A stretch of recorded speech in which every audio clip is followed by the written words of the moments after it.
Hello and welcome to Stocks Advisor channel. Here at our channel we are looking for interesting buy opportunities for US-based stocks. Today we will talk about Wells Fargo Co, traded at New York Stock Exchange, ticker name WFC. Well, Wells Fargo is a very famous stock that attracts a lot of attention, and we are doing actually the third video analysis for this one. And just to remind you that today it's a follow-up, so here is the screenshot of the latest analysis that was done on 29th of June, and that's the latest final screenshot here. So we immediately can say we're happy to see that our analysis was actually exactly correct for this one, and therefore what we did, we actually translated all those resistance support lines depicted here with orange and green to this situation of today, and they are given in gray in these horizontal lines, and then the vertical orange line with the dark arrow shows actually the moment of the last screenshot, so the moment of the last video. And by the way, we will also give the link to this to the previous video below of description for current video, so you can watch it first if you like, and then you can refresh previous analysis and see the follow-up. So what happened with the stock? It's indeed nice to see that exactly it was depicted the lowest gray lines. We called it support free line. So the support free line worked very well, and from the latest analysis from the 29th of June, actually the stock indeed slowly went down, confirmed that support line, and then moved up here at about 10th of July, and then it rebounds from moving average 20, which is this green line here. By the way, we have three moving averages as always. We drag your attention to that. It's being moving average 20, 50, and 200.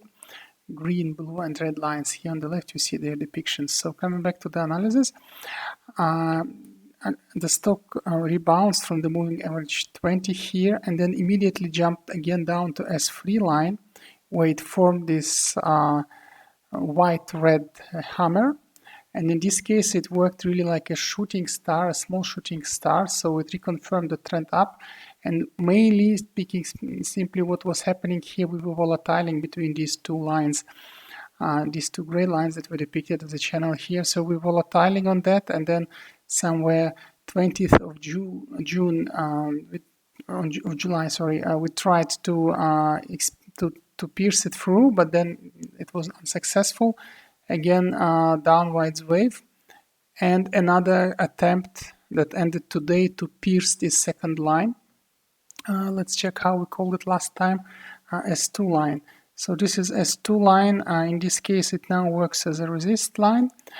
So the S2 line today was neglected and rejected with the so-called shooting star candle, but it's a shooting star on the small wave. So shooting star candles actually look something like that. It's a dark candle on top of the upwards trend that has no downward shadow but very high upward shadow, and it's dark itself. Usually on the big wave up, it's a strong bearish indication of end of the trend, but on the small waves, it's just indicator of probably that we go another wave down to reconfirm as free line, and it might be even slightly pierced. So again, reminding you the previous analysis, it's this situation that was discussed. So we are coming to that one. Probably we're going to area 2 where we can buy again. So still this company, although it has very nice volatility in the last month between S3 and S2 line, as was also discussed, but the major gains are still coming. So what might happen here, either we will immediately start piercing up, cutting through S2 line and going then to S1 line, or this latest candle indeed will work and reconfirm itself as a shooting star, and probably we will slightly pierce S3 line. It will be, of course, temporarily like downwards of your portfolio, but it will open some interesting buy opportunities below S3 level. In general, the stock is slightly bearish in that sense because of this candle, but overall it's bullish. So it just means that it's temporarily very nice buy opportunity. Also, if you look at MACD divergence convergence here, it's indeed just around zero, but slightly going from down small wave to upwards, meaning also that in combination with this small shooting star, it might be just a correction move, and then indeed we will just reverse. So overall, in general, the expectation for Wells and Fargo is similar to previous analysis, just slightly delayed in time, but it's normal. Usually it takes up to 5 weeks for these kind of stocks in this situation to reconfirm all the support resist lines and then do the movement up. Also, if you look to RSI indicator here, this one is really nicely behaving, so it's more like bullish, recovering from lower levels to higher levels, meaning that the price can be dragged up, but now it's still volatile in the middle, exactly on the middle, which is very positive, because always being in the middle is kind of a decision-making point, and if the middle is reached from the zero, it's also rather positive. So, which creates positive pressure here, expectation. So what we can say, if you're already in position from S3 levels, as was advised, you could try to enjoy still volatilities, but between S2 and S3, but it's better to wait, maybe take more, average down more if we go below S3 level slightly, and then previously discussed also reversal should finally take place.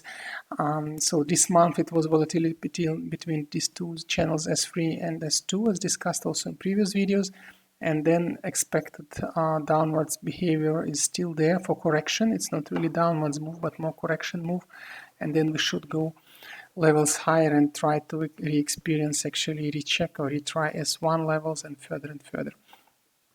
Overall, it's not that much expected that we will go really high levels, so probably let's see how we called it last time, R1 and R2 levels. So most probably the very strong level will be R2 to pierce further, but S1 is reachable still, and yeah, it's going exactly as discussed before. So most probably we go correction towards S3. If not, we immediately go to S1, otherwise with correction and then to S1. So very interesting stock, very stable in its behavior and its chart analysis, which is very nice because it complies with classical chart analytics, and of course, company itself is very proposing for compliance because it's not really very sensitive to some ridiculous market manipulations and things like that, which makes it good for technical traders. So this was it for Wells and Fargo. We hope you enjoyed it. Thank you for watching, and do not forget to subscribe to our channel.